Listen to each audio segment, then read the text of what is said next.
get ready for a new decade. Or you could perhaps say, I can't wait to see what you look like in 10 years, right? I don't know if any of you went back and looked at your pictures, but I'm like, man, what 10 years what can 10 years do to us? And so what will the next 10 look like? It'll be interesting. I want to share just a couple of things with you as we are here this morning. First off, congratulations. It's the first Sunday of the new year. You're 1 for 1, and you have perfect attendance in 2020 for being in church. So right now, you're in it. Congratulations. So we want to welcome you. My name is Benji, lead pastor here at Journey Church, and we're excited about the next few weeks. Some of you have heard some of these stories before about how we started Journey, and you'll hear some more about that in the next couple of weeks. But go ahead and write this down on your phone.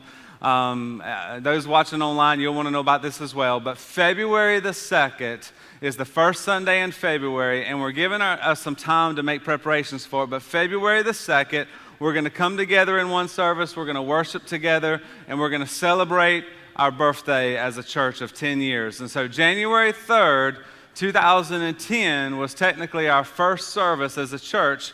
And so this Sunday is actually kind of our 10-year anniversary, but we're moving it to February 2nd to give us time into the new year, let everybody get settled in, back in routine. And February 2nd, we'll come together and we'll have a special service that morning celebrating a decade, celebrating 10 years of what God has done in our church. And then also February the 9th, you'll want to write this down, February the 9th, the following Sunday night, we're going to have a banquet.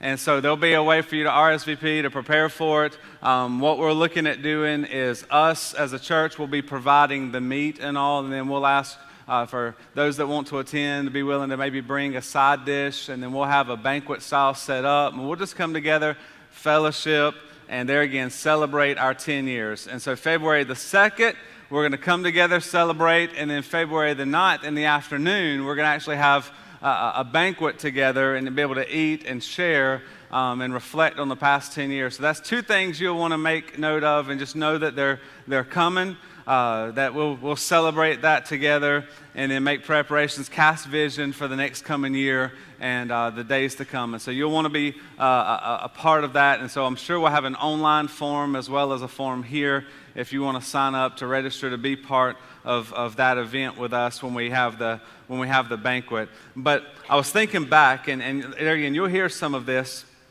in the days to come, but I remember when we were preparing to plant and where God would have us, and I remember getting a map out and us looking all over Georgia, Florida, Tennessee, North Carolina, South Carolina, even over in Alabama and all this, the whole southeast region, and we began to, pray, where would God want us to plant a church?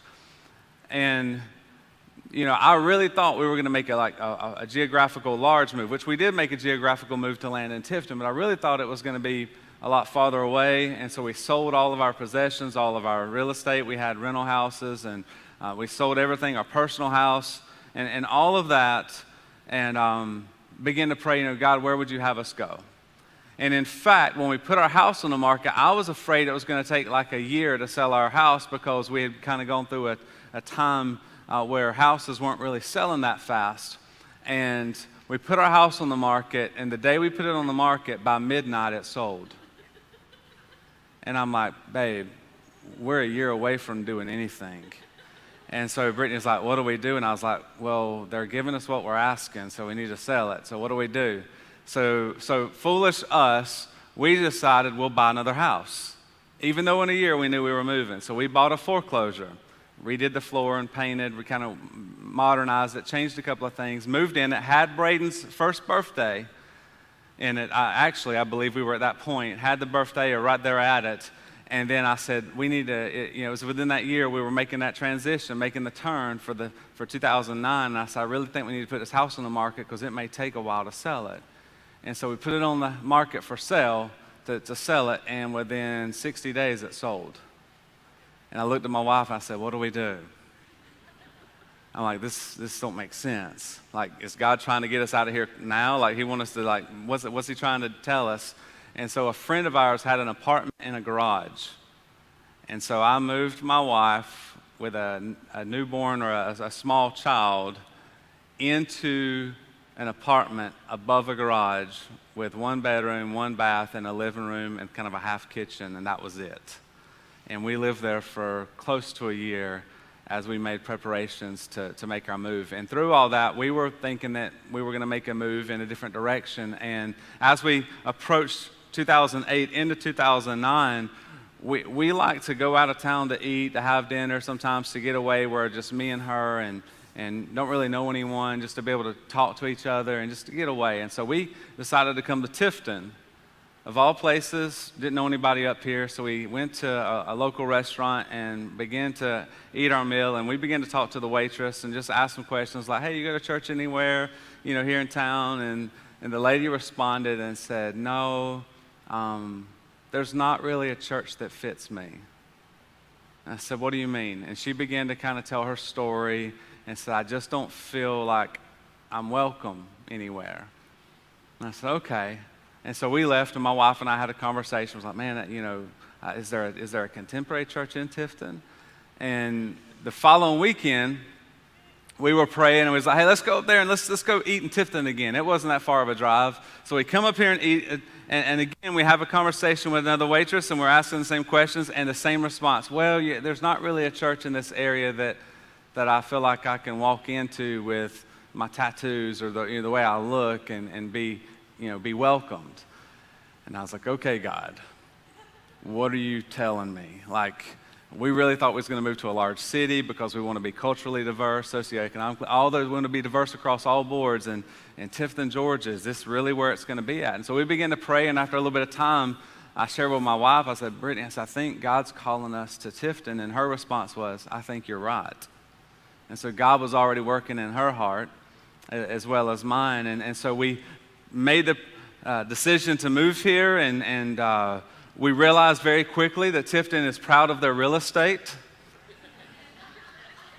And we're trying to find a house, and I'm like, and we had just built our dream house on 5 acres and a pecan orchard and a lot of land, and it was a house for us to grow into. It was much more house than we needed, but we had saved up, and we had had these rental houses and other things. So we had finally we actually helped design the house, sold it, and we're like, now I just want to buy something small to begin with because I have no idea what this is going to look like. And I'm telling you, I was looking for a house, and the one thing my wife kept asking is, please try to have the washer and dryer inside the house and not in the carport. And every house we looked at within that price range, the washer and dryer was where? In the carport. And I'm like, man. And so finally we decided I was like, God, if you can help me find some land. And so we found some land, and we ended up building a small home on some land, and we moved here in October of 2009, and I was like, okay, we got to start inviting people, which we had already been doing. And I was like, where could I get a job that a lot of people go to? And where's the one place in Tifton that almost everybody goes to? It's Chick-fil-A. So I go get a job at Chick-fil-A. And so here I am working the cash register, and I'm inviting everybody and their brother and their sister and their mama, and I'm telling everybody about Journey Church. And in fact, in some ways, I'm listening to people talk about this new church. There was one group of ladies come in, and they were like, you heard about that new church coming to town? And I think it's a cult. I'm not sure what really it is. And they were like, and I was like, yeah, I heard about it. And they said, well, what do you think about it? I said, I think it's pretty cool since I'm the pastor of it. And they were like, and we had a lot of fun with that and moved in and got started. And January 3rd, we had our first service. I was looking back at some pictures, and we'll show some of these pictures in the next couple of weeks. But December 16th, we had no paint on the wall, no stage design done for us to be able to have services, nothing. I mean, we were just getting started. We had just landed the building because we kept praying for a bigger building because we felt like we needed something bigger. And the week of, I was sharing this with some of our team leaders this past week. The week of our first service, we had no chairs. Many of you have heard me share that before. We had no chairs. And so some of the guys on the worship team were joking. They were like, well, just put out a post, BYOC, bring your own chair, come in and sit down. And we laughed about it. And we were like, well, what are we going to do? And a church called us that week and was from Atlanta. And they said, hey, we heard you're a church plant in Georgia. We're closing the doors to our church. It's a church plant that didn't make it. And to honor God with what we have, we want to be able to make a donation to someone that God's going to use. And they were like, we have about 100 chairs. Could you use them? And I'm like, we're within 5 or 6 days of having our first service. Absolutely. And so they brought them down. They brought some nursery stuff down, some sound system equipment, all of that. I mean, literally, this is the week of our first service. And because we spent a lot of our budget making preparations on the building and everything else. In fact, my wife was like, we should have thought about it. We probably should have just kept these pews in here instead of, we'd already got rid of all the pews that were in there to bring in chairs to change the look of it and everything else. And so we were going through that process. And the week of, literally, 100 chairs show up on our front doors. We put them together, and we have our first service, and 187 people show up. So we're like, what do we do? So the association is a couple of miles away. They bring 50 chairs, literally as service is starting. They bring 50 chairs in and set them up. So we have 150 chairs from the Male Baptist Association. We have 50. We're still over. So we got about 40 people standing up in the back. And then we took up an offering that week, and what we did was we used that offering to go buy more chairs. And we kind of went from there. So you're going to hear more about that in the days to come. But it was a position of God calling us here because the invitation was here. The invitation to invite people, to welcome people in. That's exactly what Jesus does, is Jesus invites us into this relationship. He invites us in to be a part of his family. I know many of us in here at some point or another, we've probably been in a position where we didn't feel invited. I remember in college when we were taking our PE classes and we were learning how to integrate with kids and get kids to be involved, and how it was moving from a position to where you put captains in to pick teams, but rather you put them in a line and put odds and evens and numbers and things like that, but to prevent from leaving people out, or people feeling like, well, there's favorites here and people aren't getting connected. And so we were kind of going through that and talking about how you want everyone to feel welcome to participate and not people feel isolated or left out where they can't be involved. And so many of you have felt like that at some point or another. And so we know Jesus invites people in. And so in the story of Luke chapter 7, you'll follow along with me on the screen this morning just for a few minutes, and we'll look at some scripture together. It's over 2,000 years ago. Jesus is walking on planet Earth. He's declaring to be, he's God, right? He's God's son. Is here. He's part of the family. And he's sharing with the people, this is who I am. And a lot of people had a lot of questions. They're like, is he really God? Is this really who he is? And they would see these miracles performed. They would hear about life change that would happen. But yet, even still with all of that, there was a lot of questions about who he was or who he declared that he was. People weren't really sure that they believed him completely, if he was, especially for the Pharisees. The Pharisees were devout. They were religious, had over 613 laws, all these things that they followed, these rules, these regulations that they had. They were outwardly very religious, pious, that the way that they viewed things is in who they were. There were ritualistic ordinances for purity, to stay away from anything that they thought was unclean, to avoid and keep away from anyone that was sinful. And one day, this Pharisee named Simon decides to throw a party. And he invites all the Pharisees, he invites all of them over, and Jesus is invited. And so they have this big party, and I'll talk a little bit about what this party will look like, but it's much different than what you and I would think is a party. The party that he would throw would bring them all together, the elaborate, the who's who of the Pharisees. They all come in. So this is not a party where they're out and back grilling steaks and have their iPod played on the hottest Jewish raps of their time. It was nothing like that, right? It's much different than what we would think of as a party or a celebration getting together today. In fact, they would show up at a house when they were invited to these parties. It was a public discussion for them to be able to show off their knowledge, what they would know, who they were, their intellect. And the gathering would be the who's who's of the Pharisees, the formal robes, the tassels. They would have a meal that would be prepared that they would be a part of.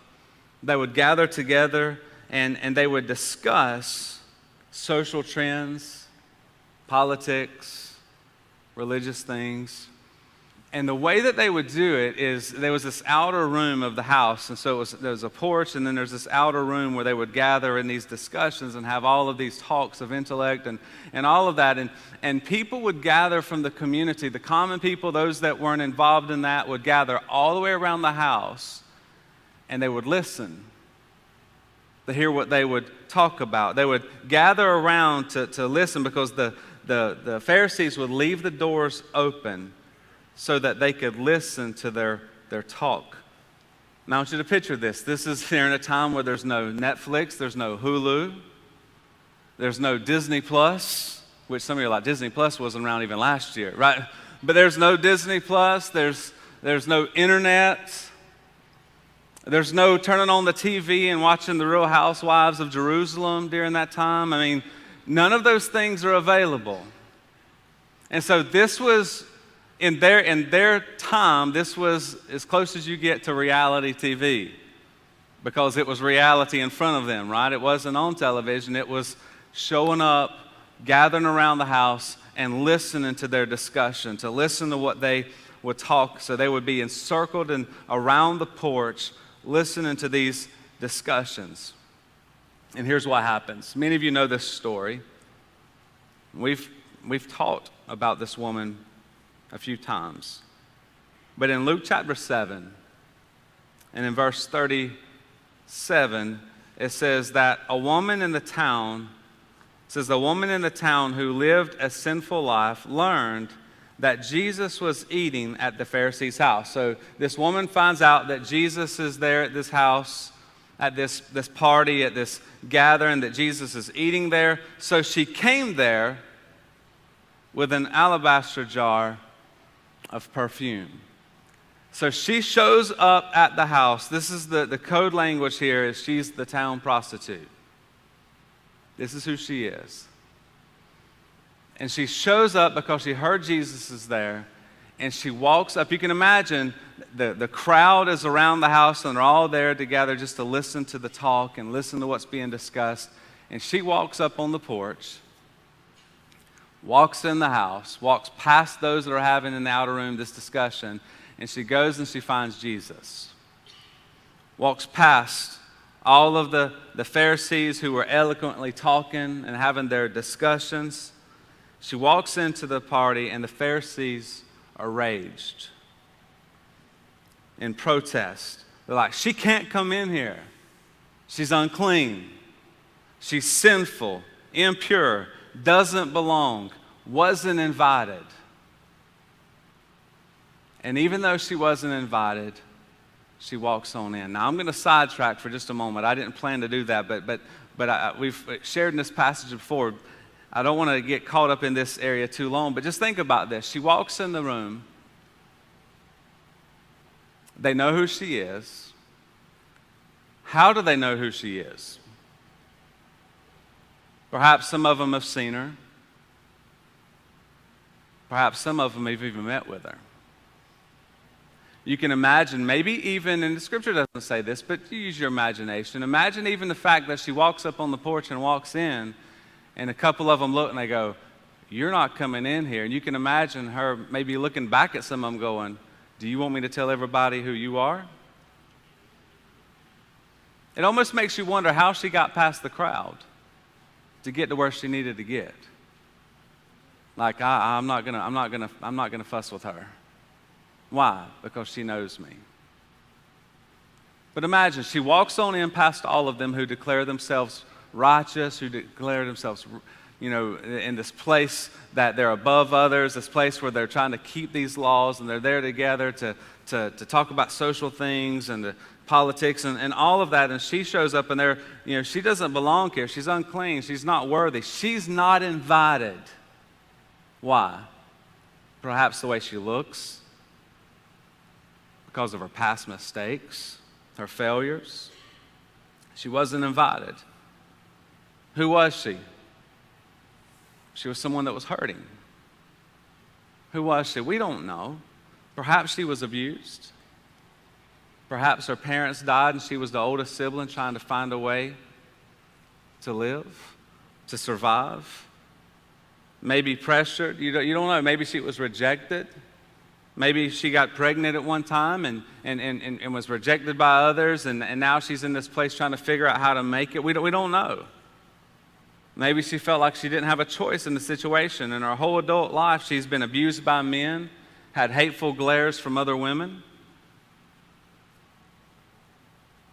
Sorry, you're not welcome here.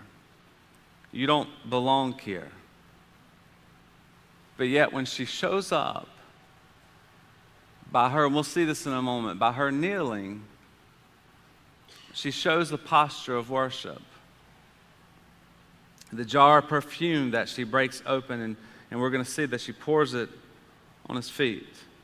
The most valuable possession that she could own. In fact, we know that that was worth about 1 year's worth of wages.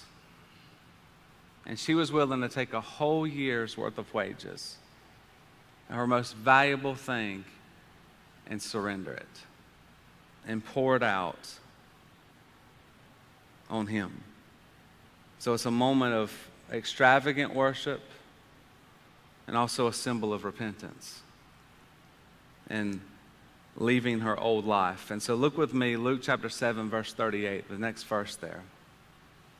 As she stood behind him at his feet weeping, so she's crying uncontrollably. She's broken. Stood behind him at his feet weeping. She began to wet his feet with her what? Tears. She was so broken, her tears began to pour down and wet his feet. It says this, then she wiped them with her what? Her hair. She kissed them, and this is where she began to pour the perfume on them. No towel to dry the feet. And she says, well, I'll use my hair. And she lets her hair down, which was inappropriate for Jewish women to do so. And so she breaks another rule. She lets her hair down in order to dry his feet. Jewish women wouldn't unbind the hair during this time. Verse 39. So she's breaking all of these traditions and being involved and being in the position she's in. When the Pharisees who had invited him, Jesus, when they invited Jesus, they saw this.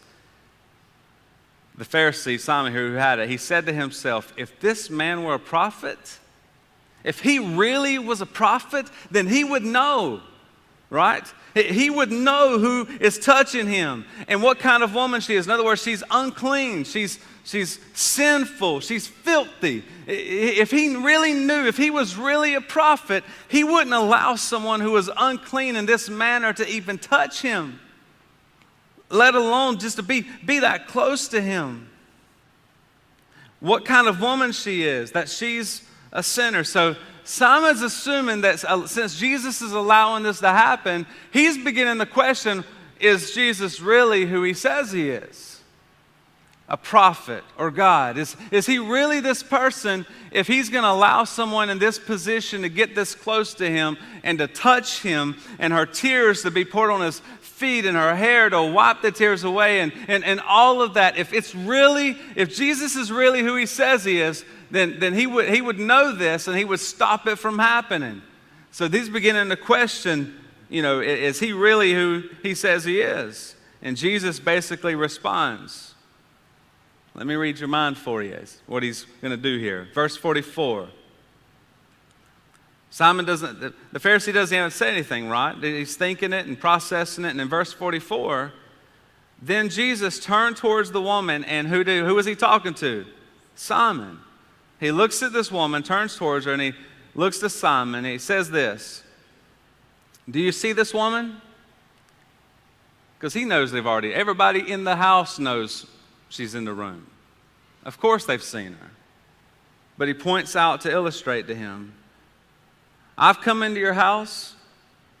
You didn't give me any water for my feet. but she wet my feet with her own tears and even wiped them with her hair. You didn't give me a kiss, a greeting when I come in, how their culture would. He says, but this woman, from the time I entered, has not stopped kissing my feet. You didn't put any oil on my head, but she's poured perfume on my feet, which was valuable to her, by the way, her most valuable possession that she had. Therefore, I tell you, her many sins have been what? Forgiven, as her great love has shown. But whoever has been forgiven little loves what? Little. Then Jesus said to her, your sins are what? Your sins are forgiven. Let me ask you a question. Why did this woman come to Jesus? Like, when you read a story like this and it starts at this point, the woman shows up, walks through the house, finds Jesus, begins to weep uncontrollably. Why did she go there in the first place? Like, what initiated this movement to happen? What initiated for us to come to Tifton to plant a church? It was conversations that I was having with people, and they were sharing their stories about not having a church here that fit the culture, to fit of the position of what we felt God was calling us to do. For her, what was the position? What put her in this position to go hunt Jesus up? What made her make this decision to be willing to walk across town as people jeered at her, laughed, made snide remarks, stared at her, past everyone that perhaps was sitting on the porch, walks into Simon's house and darts straight across to Jesus? What put that in her? Like, what made her be willing to be that bold and to walk across everyone and past everyone and knowing what they would think, and something the Pharisees considered scandalous, something they would consider disgraceful?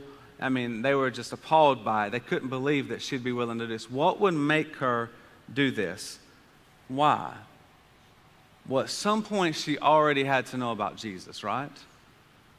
There had to be something that sparked it, something that caused her to say, I'm moving in that direction. She had to have heard him speak.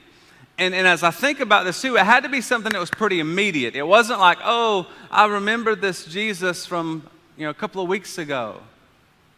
I think it was something that was pretty like instant. It happened, he's there, I'm going. No stopping me. Luke really doesn't give us direction exactly in what that was, but we do know in that same chapter, and you can go back and read this later, but in that same chapter is where you find John the Baptist's disciples who are questioning Jesus while he's preaching. They're questioning him about who he is and all of that. There's these questions that come up, and so as a result, we know that it's in the same time frame of when John the Baptist's disciples were having this conversation and questioning Jesus and had asked questions. So Matthew tells us in a parallel, if you go over to Matthew chapter 11, it tells us the same stories from a different account.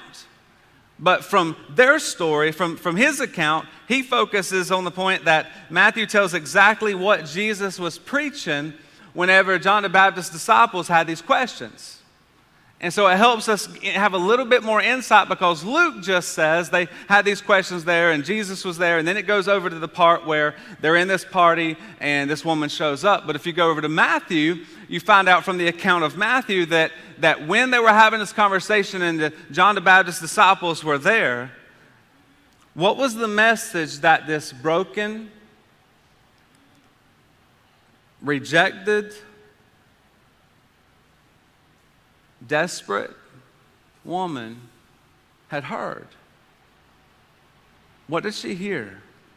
Maybe from the back crowd listening in. What was it she heard? Perhaps about unconditional love. Perhaps about forgiveness.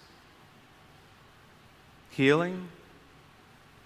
Perhaps, hey, You're invited. What was it? Well, here's what Matthew says. We move over to Matthew from the parallel to the same story in Luke, from his account.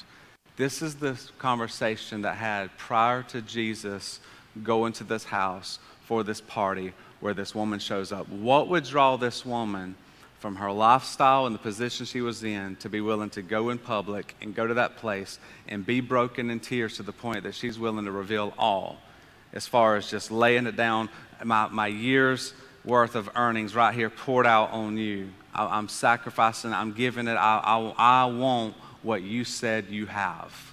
What was that? Over in Matthew, listen to this. Come to me, all you who are what? Who are what? Weary. Come to me, all you who are weary, and what? And burdened. And I will give you what? Rest. This is the story. This is the message perhaps she heard. Come to me, all you who are weary, who are burdened, and I'll give you rest. Take my yoke upon you and learn from me. For I am what? Perhaps she had not experienced gentle in a very long time. I am gentle, humble in heart. Maybe had not encountered someone who was humble in heart to even take time to know her, to see her as a person. Humble in heart, and you will find rest for your what? Souls. Could it be that this is the message she heard? I'm tired. I'm sick of the life I live. I'm tired of being abused. I'm tired of being alone. I'm tired of feel like I'm abandoned. I'm tired of being burdened with this thing called life. I'm tired. He says, I'll give you rest if you'll come. Take my yoke upon you and learn from me. Not from the 613 laws that's holding you back, but come. Take my yoke. He says, for I am gentle, I'm humble in heart, and you'll find rest for your soul. That, I believe, is what she heard. And when she heard that message, and she heard that Jesus was in that room and he was there, at that point it was, I'm done. I'm at the end. I'm going to walk through that door. I'm going to go find where Jesus is, and I'm going to go to his feet, and I'm going to kneel. I'm tired. And I believe those are the tears that she cried. I'm weary, I'm burdened, and I haven't had rest in a very long time. And in her brokenness, she fell at his feet and she worshiped him. In a moment, she was broken and poured out her most valuable possession, probably the possession that she used to make a living, with the scent and that valuable jar there that she had. And yet she broke it out and said, I don't need this anymore. I don't want to be dependent on this anymore. I want to be dependent on you. And I'm pouring it out on you. I want to show you something here. As you look at that message, come to me. Listen, pointing out her sins didn't lead her away from her sin. That don't work today either. Judging her for her lifestyle didn't change her lifestyle. It didn't. Was it wrong? Absolutely. But judging her for the lifestyle didn't change it. Shaming her didn't set her free. So what changed her? What changed her from that lifestyle of sin? It was the fact she was invited. Come to me, you are weary and burdened. Come to me and I'll give you rest. It's the fact that she was invited. Jesus didn't come for the righteous. He came for what? The sinner. He didn't come for the healthy. He came for what? The sick. He came for the broken. Jesus invites the people that others reject. That was the invitation. Maybe for some of you in here, maybe you've questioned God, maybe you've doubted God, maybe you've been hurt, you've tried to walk away, maybe you've failed.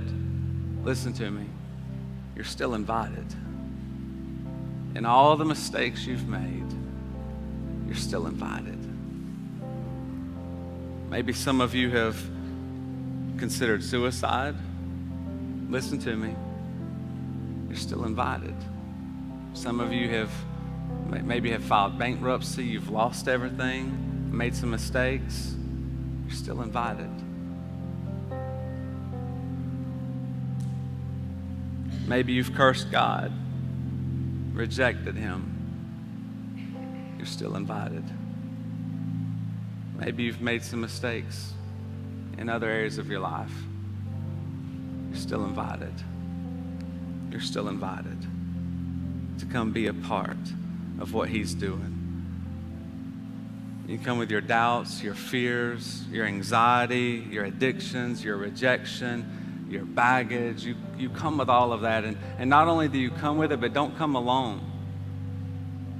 We invite people to bring others along with them. Jesus told a story that we looked at just a couple of weeks ago over in Luke 14. It was the party that was invited, right? And he was telling them, hey, go out and invite all these people. And they come back and they're like, Master, we've invited them. And they've turned away. Some of them said they're busy with the wedding, or they're busy with tending to something, the business, something they just bought. All of these different things. He's like, well, go out and invite those on the outside. Invite the others that no one is inviting. Invite everyone. Go out and invite everyone, the crippled, the lame, the blind. You go out and invite everyone, and they come back. And what do they say? There's still room. And so He compels them, you go out until the party's full. You keep going until it's full. You keep inviting. And I'm here to tell you this morning, there's still room. 10 years later, we need to keep inviting, because that's what brought this church to Tifton. And that's what's going to continue as we move forward, is the fact that we are a church that welcomes everyone, and we keep inviting. What better place do they need to be than to be in a position where they can hear the gospel, and that we welcome people in, and we invite others to come be a part of what God is doing here, with every head bowed and every eye